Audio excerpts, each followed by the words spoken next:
Three, two, one. Hi, everyone. Welcome to Sister Docs Exhale. This is one of 6 episodes brought to you by us. Sisters, introduce yourselves. How you doing? This is Dr. Lara Colte. I'm very happy to be a part of this collaboration to share in our experiences with you all today. Hello, I am Dr. Cupid. I am also looking forward to sharing about our experiences today. And I am Dr. Madi, also known as Dr. 99. My doctorate is in community psychology. And y'all say what y'all doctors were in? No, my doctorate is interdisciplinary, focusing on diversity in higher education. My doctorate is also interdisciplinary. Dr. Lara Colte and I actually graduated from the same program, Language, Literacy, and Culture. And my focus is sister circles and mentorship for Black women in higher education. We are members of a sister circle that was formed while we were earning our PhDs, and we went through a lot, as Black women in the academy often do, and research shows that. And like we just talked about Rella's dissertation, we're going to talk about that some later. So this podcast is meant to talk about our experiences and relate our research to everyday life and talk about other topics and exhale. Hey, take it away. So today's topic is about masking, and we are all familiar with the term. There are multiple uses of the term, and one of the early origins of the term is from a poem by Paulon Dunbar called "We Wear the Mask." We wear the mask that grins and lies. It hides our cheeks and shades our eyes. This debt we pay to human guile, with torn and bleeding hearts we smile, and mouth with myriad subtleties. Why should the world be overwise in counting all our tears and sighs? Nay, let them only see us while we wear the mask. We smile, but oh great Christ, our cries to thee from tortured souls arise. We sing, but oh the clay is vile beneath our feet and long the mile. But let the world dream otherwise while we wear the mask.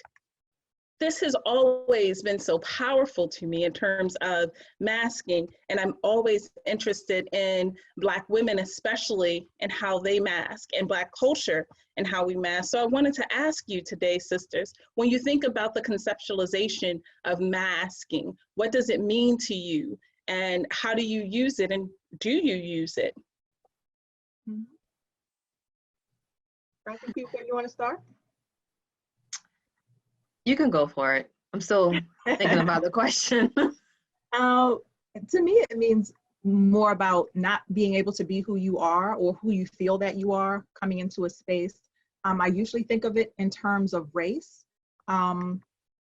meaning that we were kind of warned by ancestors for hundreds of years not to bring your full self to your employment. And a lot of us have to learn the hard way. You know, sometimes it seems like when progress, so-called progress is made, that we don't have to do that anymore. Sometimes we're encouraged, be yourself. You know, we want to get to know you better. And then once you do, you're punished for that. Sometimes we have to learn that the hard way. So yeah, that's what mask, that's what it means to me. Absolutely. And also, wait, I'm gonna go ahead and let Dr. Cupid. I'm not gonna jump right in. Yeah, so in regards to what Dr. 99 said, is a recognition that we know that we're Black bodies in spaces, so we're always conscious that we're racialized beings in these spaces. So when we show up to work, I know that everyone sees me as a Black woman, right? So therefore it's like, do I have to perform for the expectations of what you view Black women to be? Or am I going to quote unquote risk being my authentic self? So it's like that mental battleground that you're on when you enter into these spaces that don't look like you. Word. For me too, masks are about protection, right? Just so you are protecting that authentic self when you're masking, because it's like, why should I give you that knowledge? Why should I let you know how you're impacting me? And you know how traditionally, historically in Black communities, we don't tell our business anyway. So I'm not gonna let so-and-so think they got to me. I'm just gonna go ahead and put on this face, you know, and do what I need to do so that I can get the job done and go home, because there was such a distinction between going to the workplace and coming back home and home culture. You know, when you get back home, you get to take all that off. You get to be your wonderful bidialectical self, speaking your home language. And, you know, but when you step into the quote unquote professional world, to the academy, you have to put on this, you know, speak the Queen's English, make sure you enunciate, because you know what they say about us Baltimoreans, won't enunciate enough, right? And so it's very interesting to see the mask as protection, or the mask as even assimilation, right? Mm-hmm. So do you think that in terms of wearing the mask, that it is sort of linking to double consciousness, like what W.E.B. Du Bois said, double consciousness or multiple consciousness? Is it that, or is it more for protection or assimilation? Can you talk a little bit more about double consciousness? Sure. So what W.B. Du Bois was talking about is like being a Negro in America, we have the consciousness of us being Negro in America, but we also know how America feels about us in terms of what Dr. Cupid was saying, being in this racialized bodies. So that double consciousness in terms of race weighs on us all the time. And when I think about double consciousness too, I think about the hyphen between Black American, because, you know, when people think about American, say someone's saying American, normalized culture, white, right? Red, white. But Black American can be so much, but for us, we carry that from day one. We know what it means that we're Black and we're American. Whereas white people be like, wait, I never thought what it's like to be white. Be like, for real? That's a luxury? You could do that? So it's us having that consciousness of always being racialized beings, not having the privilege to forget that we're Black. Mm-hmm. Multiple consciousness now has been even broadened to think about our gender and its intersections with our race, as well as our Americanness, and even more, like you could layer it.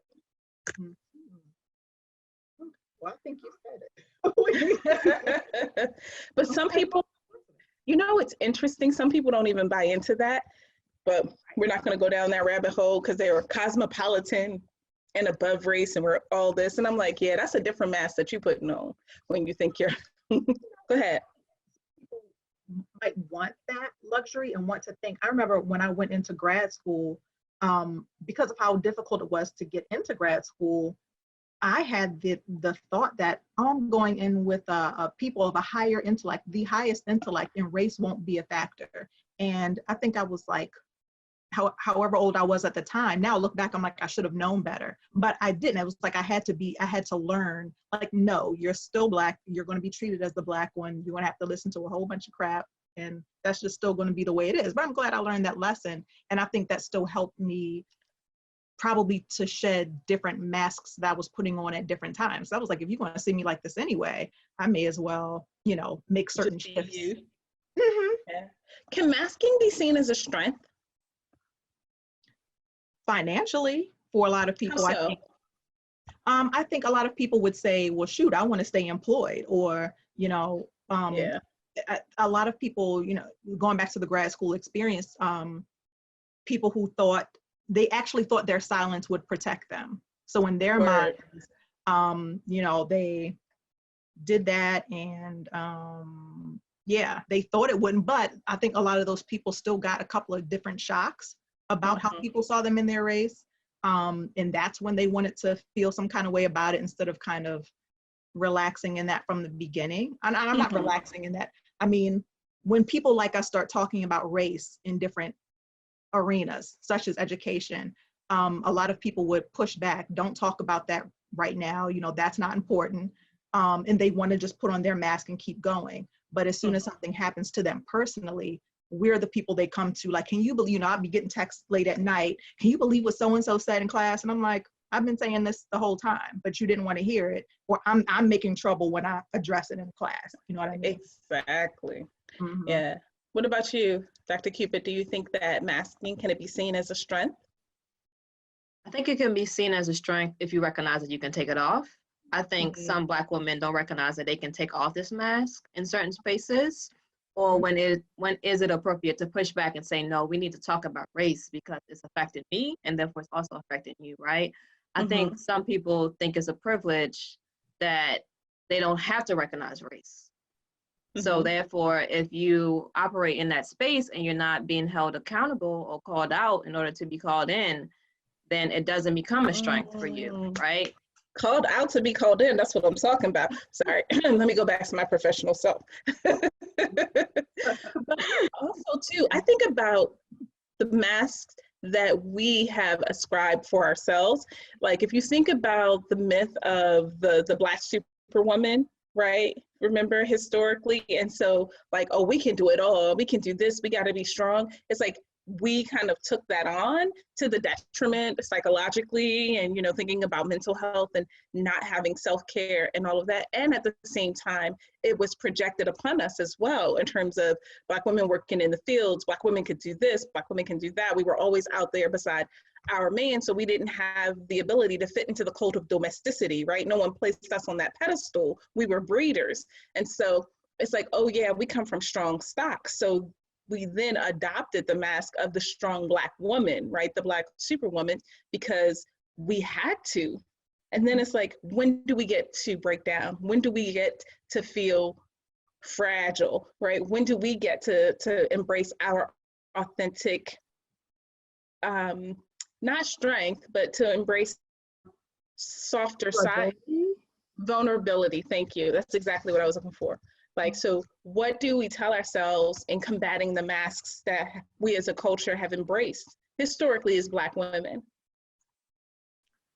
I think grad school made me realize that I need to cry as a Black woman. I think oftentimes within the Black community, they say, oh, don't cry, it's going to be okay. Let's pray about it. But even Jesus wept, right? So the fact that I love it. the fact that the Son of God wept, like, so why are you taking that away from me? Mm-hmm. So I think in regards to recognizing that we do need to shed these masks at certain times, Mm-hmm. it allows us to be whole. So it's a question of where can we be whole and who can we be whole with? I know, right? Right, because I think as Black women, sometimes we feel isolated even within our own spaces because we can't be vulnerable. I come from a suck it up family. Like the women in my family are strong. They'll tell you that they're strong and they're straight up suck it up. Oh, you think that's bad? So-and-so had 5 this and 7 that. I'm like, but this is reality for me. Can I go ahead and tell you this hard? Black women always had it hard. We took 2 dimes and rubbed together to make. I'm like, Lord, I was just talking about my walk. Can I just tell you?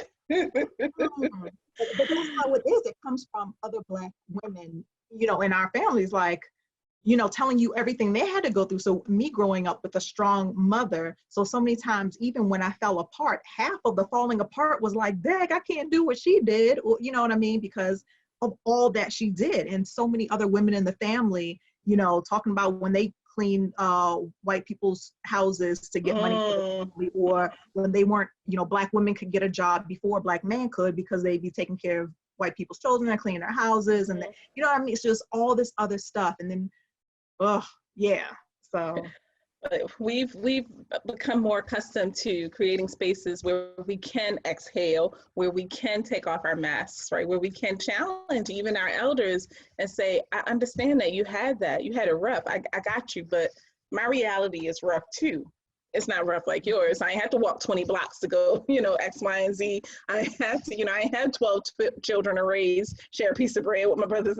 You know, you've heard a lot of stories in the family, but it reminds me, especially with our oral tradition and how language shapes reality. It's like, oh shit, I gotta be a strong Black woman. You know, like this is Black womanhood. This is what it means. So that's another mask intraculturally that we've had to challenge.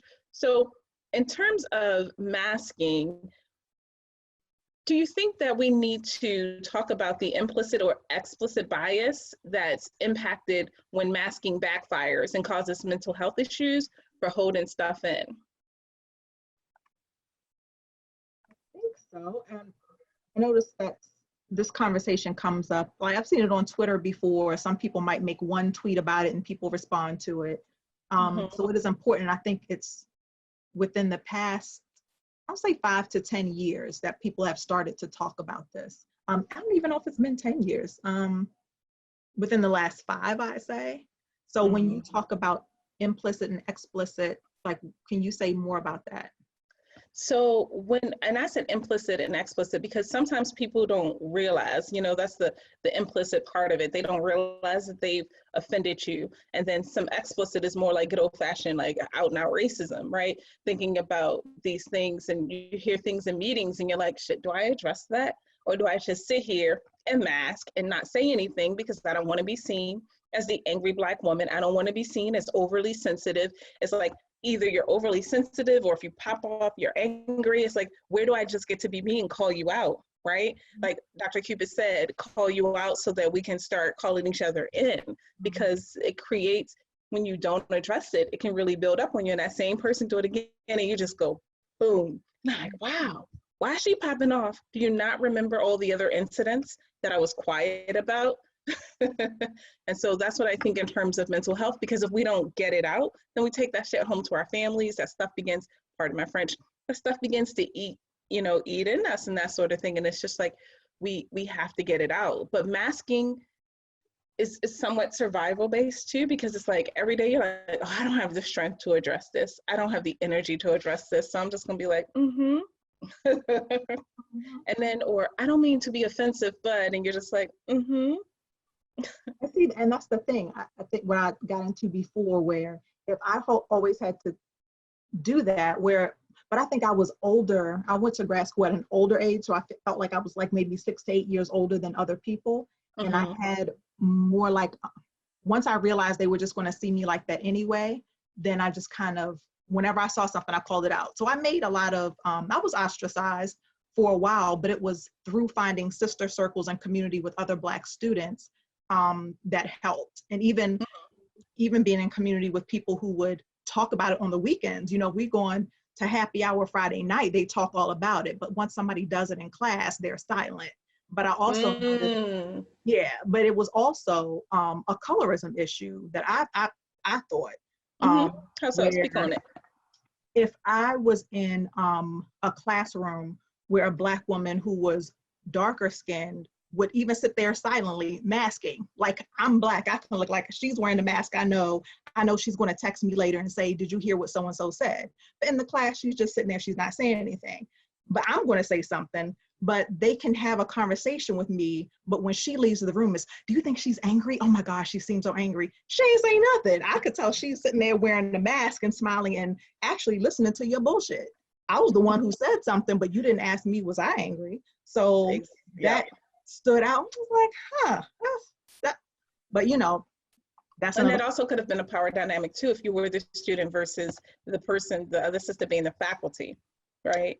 No, this was like students in a class, because it was always for me. It was a colleague. It was another student. Another graduate. Oh yeah. Okay, I got you. The students in class acting up and saying, yes. Now that's something that's interesting too, in terms of being like a dark-skinned Black woman and people associating you as unfriendly and all of those things. And it reminds me of, I'm so sorry? Unfriendly and angry when you ain't saying nothing, you just sitting there. And I've never, like in all the places, especially in college, I've always been like, oh, Tay is so friendly, Tay is so this. And I was in a place that was 90% white, and my supervisor, a white woman, was like, you could smile more. I was like, really? And she was like, yeah, because so-and-so thinks that she didn't use the term intimidating, but apparently I wasn't very approachable. When I tell you, I was just like, what?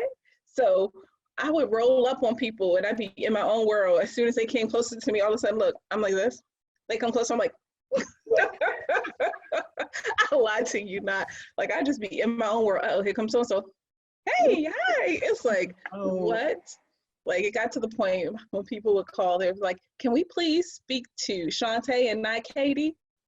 Katie just happens to be my middle name, and they know that. They were like, when you home, you Shantae. When you're at work, you Katie. But it was because, one, I wanted to keep that particular position, and I work mostly with white women. And so no matter how high pitched, because I also tried to mask with their intonation as well. Hey, I'm like, how do I do it? And I can't do it anymore. But I mean, honestly, I promise you, I tried. I was just like, okay, this is how we're doing it.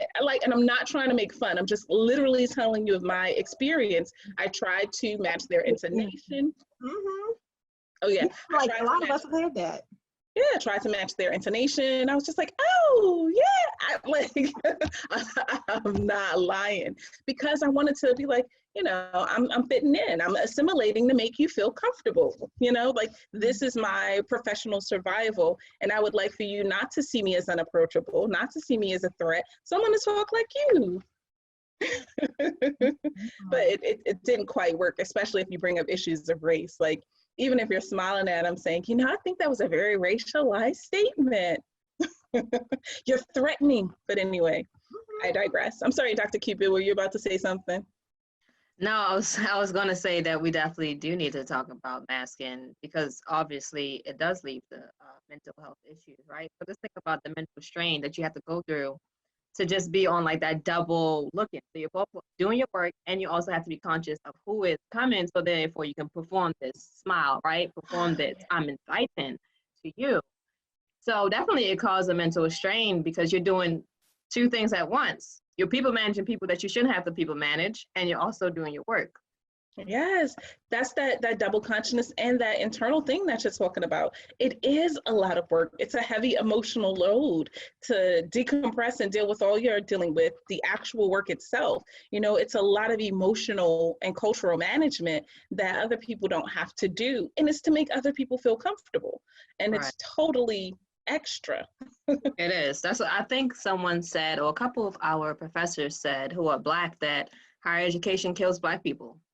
And it does, right? If you think about some of our professors who have heart attacks and health issues, and some of them who actually have to leave the profession to protect their health. So it's not just the mental health, it's like, how does it impact my physical body that I'm carrying around like this trauma? Like, academia can be a traumatic space for Black folks. Mm-hmm. Yes, and it makes me think of faculty that we lost too early, who were leading the fight, and who said to me, you're doing a dissertation talking about race, and you want to go talk to white people about race. This fight, this journey ain't for the faint of heart. And that person isn't here anymore, and it's just like, wow, But yeah, it is a lot, and it takes its toll. As I've gotten older, and because of the support of sister circles and, mentors, having Black women in my life who are like, get it out. You need to talk about that. You need to say that. That's fine. Say it in this space. At the same time, still recognizing in terms of outside of the sister circles, outside of the mentorship, realizing that sometimes you still need to frame things in such a way so that you do not alienate the people who you're trying to build bridges with, because that's just the nature of race in America. And wasn't it James Baldwin who said, to be Negro and relatively conscious in America is to live in a state of rage like all the time? Wasn't that him who said that? And I feel that, and it's so true. And I know this isn't on the topic, Brother Ahmaud, rest in heaven, who just recently was murdered by the white supremacists. And I'm just like, woo, I can't even look at it. I got to scroll right past it, because I can't watch that. Like we dealing with so much right now that I can't even touch on that. And when I see our people reposting that, I'm just like, why are we reposting a public lynching? Like, what is that for?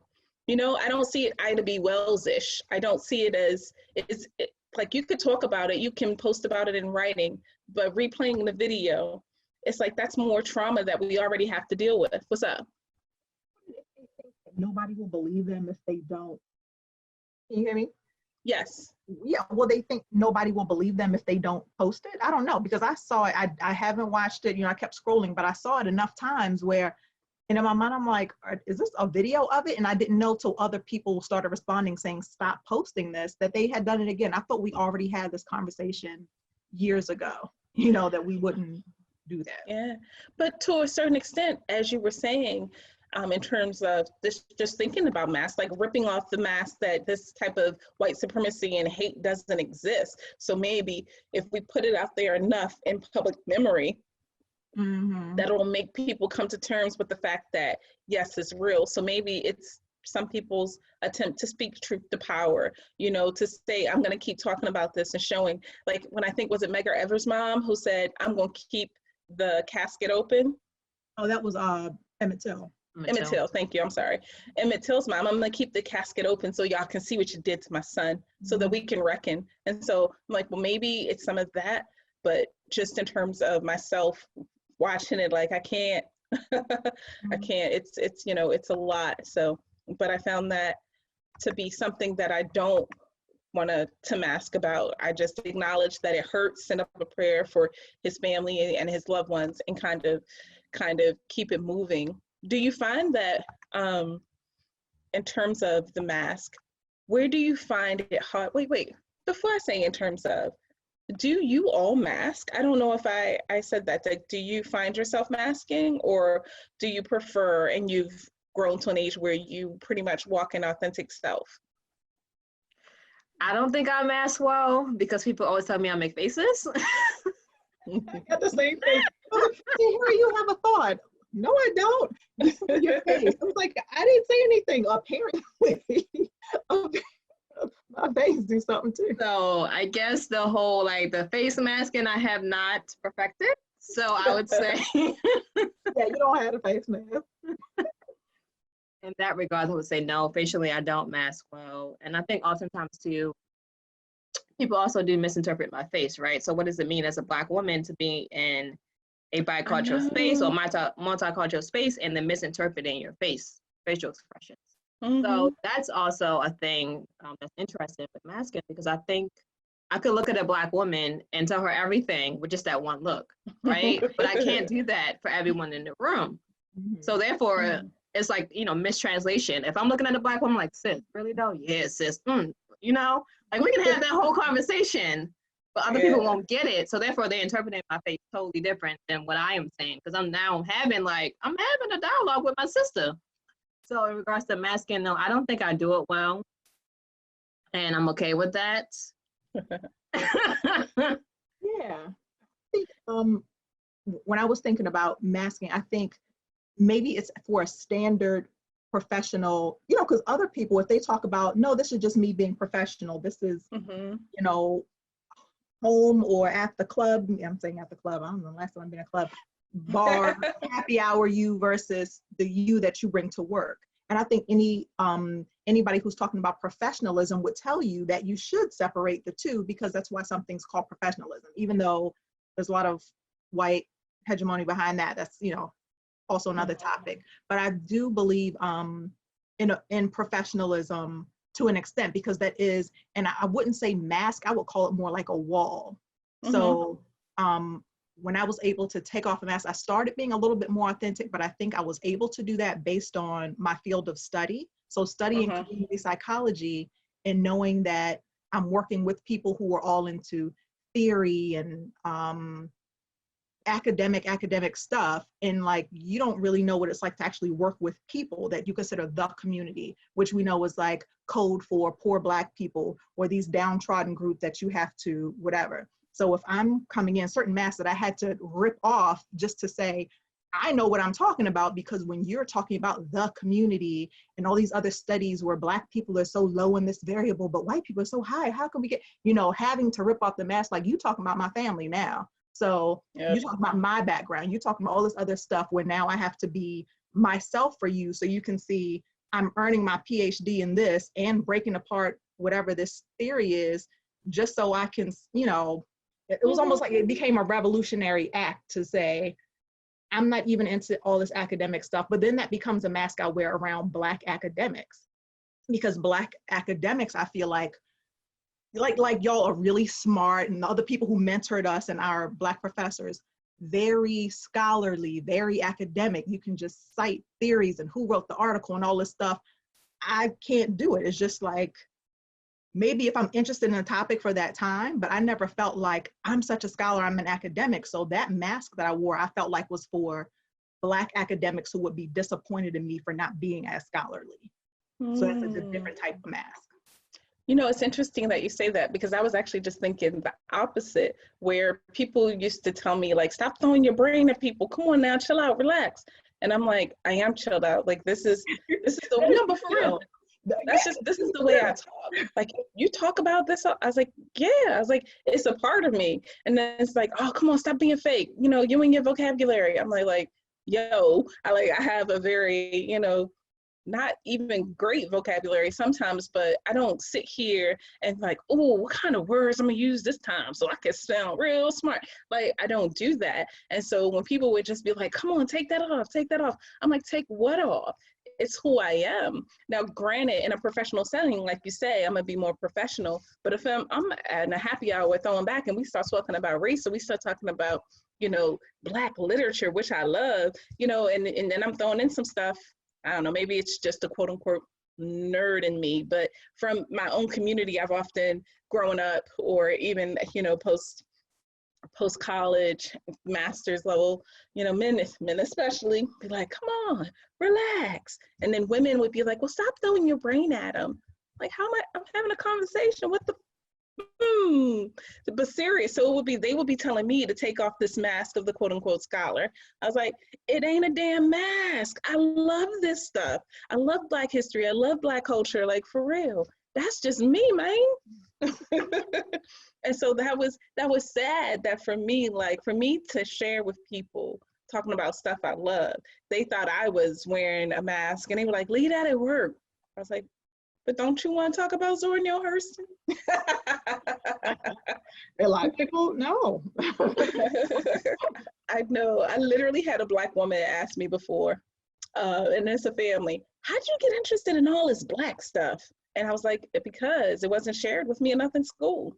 I was like, I wanted to know where we came from, what was up with us. Like, that's how I got interested. And they're like, oh. I was like, I felt starved about it. And so I ran after it. Like, who are we? Where we come from? What we think about? And then to be finding out shit we did, that we invented, that was ours. So we ain't got a mask. We ain't got to steal. We was stolen from. Sorry. All good, sis. No, but for real. So, but I find though that you mentioned, Dr. 99, that age has definitely, a certain level of maturity. Like, Dr. Cupid, you got it, like, for real, for real. Like, I didn't have that type of authenticity to be free in my 20s necessarily, especially in the professional realm. I very much code switch, mask, whatever you want to call it, straight up, like, okay, I need to be this way here. Look at my surroundings. All right, we about to work on that. Just as a tool for survival. So you always think about assimilation versus, this type of thing. Like, but then when I come home, I'm just like, hey, what's up? So I guess. Go ahead. No, I said, so I guess to a certain extent, I embrace masking for professional reasons, especially in one where it's predominantly white settings. What's up? Go ahead. Okay, so for young Black women, or not even young Black women of any age who are considering going into master's programs, PhD programs, or even just undergrad, college in general, if they ask advice about wearing no mask. Oh. But okay, so differentiating professionalism though, for masks, yeah. There's a right, yeah. And for me, then that's why I likened it to a wall, because I believe that you should put up a certain wall, because I think that's, yes. Like you said, they don't deserve to see, the real you. Unless they earn it, they got to earn it. I wish I would have been more, I think in terms of like undergrad, when you're still exploring and learning yourself, it was that. But once I started being into the professional world a number of years, but looking back, no, I admire bold, outspoken Black women who are truth tellers, who speak truth to power, who own their truth. Like, that's where I want to center myself. But I also understand professionalism in terms of that too. And you can speak your truth and you can be professional and still, as Rella said, Dr. Cupid said, call out so that we can be called in. And I think that is such a strength and is so important. Yeah, absolutely. I ain't asking nobody to be a docile Negro. Not at all. Or a magical Negro. Magical. Well, I've enjoyed talking about this topic, but I do think we're gonna switch segments now, right? Yeah, because we still need to do our affirmations. Yes. Okay. So who's starting with affirmations? So I can go ahead and jumpstart in terms of the affirmation. I see this as an affirmation, but also somewhat as a truth telling by Zora Neale Hurston, whom I love. I know you heard me reference her before, but when she talks about if you don't speak on, and I'm paraphrasing her basically, but if you don't speak on your pain, people will harm you and say that you enjoy it. So there's importance in speaking your truth and speaking up so that it can be written and told in truth, right? And you can be represented well and not someone else telling your story because of your silence. Dr. Cupid? My quote is from our forever First Lady, as Dr. Lyrical Tay refers to her as, Michelle Obama. Blow the smoke. In her memoir, Becoming, and she concludes with, there's power in allowing yourself to be known and heard, in owning your own unique story, and using your authentic voice. And there's grace in being willing to know and hear others. This, for me, is how we become. Word. And I think definitely just our conversation on masking and how do we enter into ourselves as Black women and recognize that we will show up differently in different spaces, but it's also important to recognize that through the different spaces in which we transverse, that we still have to be whole. And if we don't feel whole, where are the spaces that allow us to be whole? Where are the spaces that allow us to exhale? Yeah, word. All right. And mine is from Nicole Hannah Jones, recipient of the Pulitzer Prize for the 1619 Project. And at the end of her speech, she says, to every Black girl who was told she had to shrink herself in her Blackness, this was dedication, by the way, but dedicated to the ancestors, but most of all, to every Black girl who was told she had to shrink herself in her Blackness in order to succeed in this world. I want you to know you don't. Goes with our conversation about yes, masking. absolutely, absolutely. All right, did we have a question? So our next segment is, what's your question, Faye? We did have a question that came in from Dr. Boyd in Philadelphia, and let's see. How do you balance the drive toward perfectionism with authenticity? You know, that is a great question, especially because some of my elder Black women who were saying you have to be twice as good, you have to work twice as hard, you know, and to a certain extent that is still so very true and so very relevant, and that becomes stressful, trying to be twice as good, twice as hard, stay up late, get up early. That's a lot. And I noticed that, I'm sorry, Dr. Hugh. I was going to ask Dr. Lyrical Tape, how do you balance it though? That was the question. I get up, I stay up late, I get up early. You do. I mean, I'm just being honest, like, because I think I'm thinking about today. Stayed late.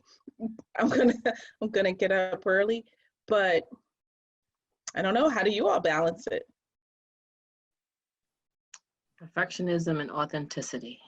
Well, me in comparison to y'all, since y'all moms, y'all plates are definitely more full than mine, right? So I think we also have to recognize what are the other roles that we're carrying that make it harder for us to balance. But that being said, in regards to balancing perfectionism and authenticity, I think sometimes we have to recognize that it's okay to say that I'm not okay. Right. And when we allow ourselves to enter into that space, it allows us to recognize that life happens to us. So sometimes we may need to say like, hey, can you help me? I may need additional time, or I'm not ready yet, or this was the best that I can do with the time that was given, and let that be it. Absolutely. So I think the balance has to come with acceptance that this is a process. You know, it's so interesting that you say that. I don't, as an individual, asking for help and delegating has not been my strongest suit. And I'm always like, yeah, I got it. Can you do this? Yeah, I got it. Can you do that? Yeah, I got it. It's like, oh wait, shit. I need to ask for help. I need to delegate. I'm still working on that. Work on it. Mm-hmm. You are. We went to school with you, and we were in an organization with you, and you planned the events and made the calls for the events. We'd be in meetings, and we'd be talking about who we want to contact to do something, and she'd already had the email sent out and got an answer back by the time the meeting is over. She'd done like half the things that we all tried to delegate by the time the meeting was over. So yes. So you do. I mean, wow. But yeah, that perfectionism thing, did you notice in your programs, I don't know if it's program specific or grad school specific, that it's almost like the most anxious and perfectionist personalities kind of get in there and they start, it's almost like the climate, the workload, the culture of it takes that perfectionist inside of you and just wants to just really mess with it, and they try to pull at those strings to make you feel like you have to do 10 million things. So, and I think with me being a little bit older, I think that's one thing that helped me. I think that was as much as it really drove me crazy, and Tay knows this, remember the time you had to come to my house and just give me a hug because I was just going off the deep end. But certain things about me, when I looked at people and I saw them as younger, I was like, you know what, you young, you got time to be up trying to do, oh, I'm so busy, I got all this. I got to a certain age and I was like, no, especially after 2015. When, you know, because Baltimore, you know, the uprising in 2015, I'm not sure, it was 2015 also when the Ebenezer AME church, the massacre where the guy shot the people in the church, Right. Or and then Sandra Bland.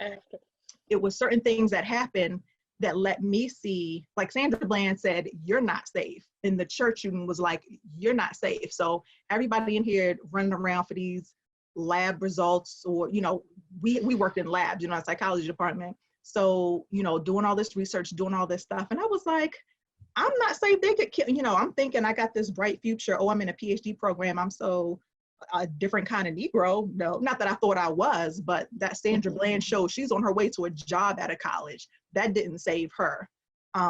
So that was something that when I had to come to work, I had a meeting in the morning, and I had to say, I can't do it today. I have to go home and get in the bed and cry. And then that's when I did. And something about that took all the perfectionism out of me. I was like, y'all can have it. I'm gonna get done my dissertation when it's done. I got 20 hours a week to work in the lab. I'm going to do the work that's assigned. That's it. I can't stress about all that stuff.